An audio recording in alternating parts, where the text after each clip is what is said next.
అధికారంలోకి రాకముందు ఒక మాట, అధికారం చేపట్టాక మరో మాట. విద్యుత్ భారాల విషయంలో చంద్రబాబు మాట తప్పి మోసం చేశారంటూ వామపక్షాలు మండిపడ్డాయి. ఈ మేరకు వామపక్ష ప్రతినిధులు విజయవాడ ఏ కన్వెన్షన్ లో ఏపీ విద్యుత్ నియంత్రణ మండలి ఆధ్వర్యంలో అభిప్రాయ సేకరణ చేపట్టారు.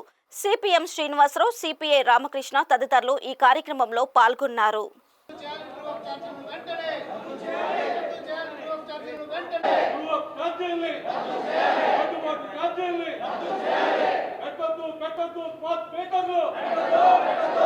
ఈ సందర్భంగా పలువురు వామపక్ష నేతలు మాట్లాడుతూ గత ప్రభుత్వంలో జగన్ అడ్డగోలుగా చేసుకున్న ఒప్పందాలను చంద్రబాబు ఎందుకు రద్దు చేయడం లేదని ప్రశ్నించారు. విద్యుత్ ఛార్జీల భారాలను ప్రజలపై మోపకుండా చూడాలని డిమాండ్ చేశారు. స్మార్ట్ మీటర్లు వెనక్కు పంపాలని, అదానితో జరిగిన ఒప్పందాలను రద్దు చేసుకుని అవసరమైతే ప్రజలపై భారాలు పడకుండా మోడీతో చర్చించాలని సూచించారు. సిపిఎం నేత శ్రీనివాసరావు మాట్లాడుతూ విద్యుత్ ఛార్జీల పెంపు లేదంటూనే ప్రజలపై భారాలు మోపుతున్నారన్నారు.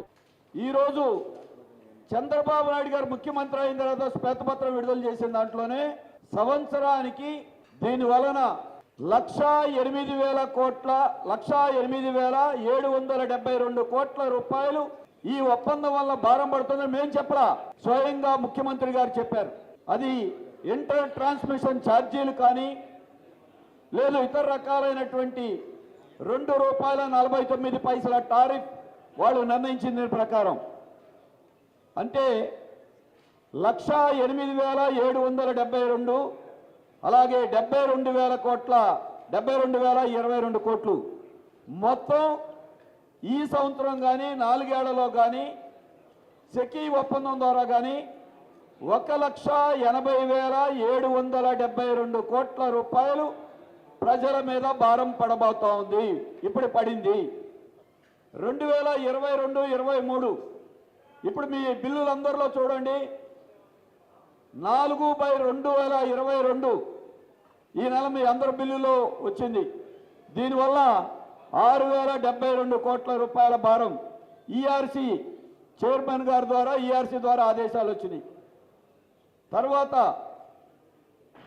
2023-24 ఎఫ్పిపిసిఏ 9,412 కోట్ల రూపాయలు. దీని ఏమంటారు? భారం కాదా?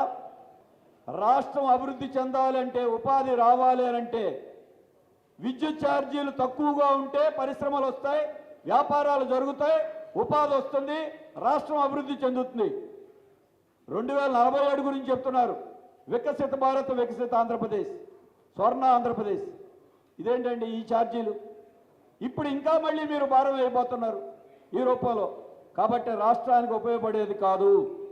అందుకే ఒకటేనండి, బాధుడు పోతుంది అనుకున్నారు, ఇప్పుడు సింగిల్ బాధుడు పోయింది, కూటమి బాధుడు వచ్చింది, ఉమ్మడి బాధుడు వచ్చింది. ఏ బాధుడైనా ప్రజలకే.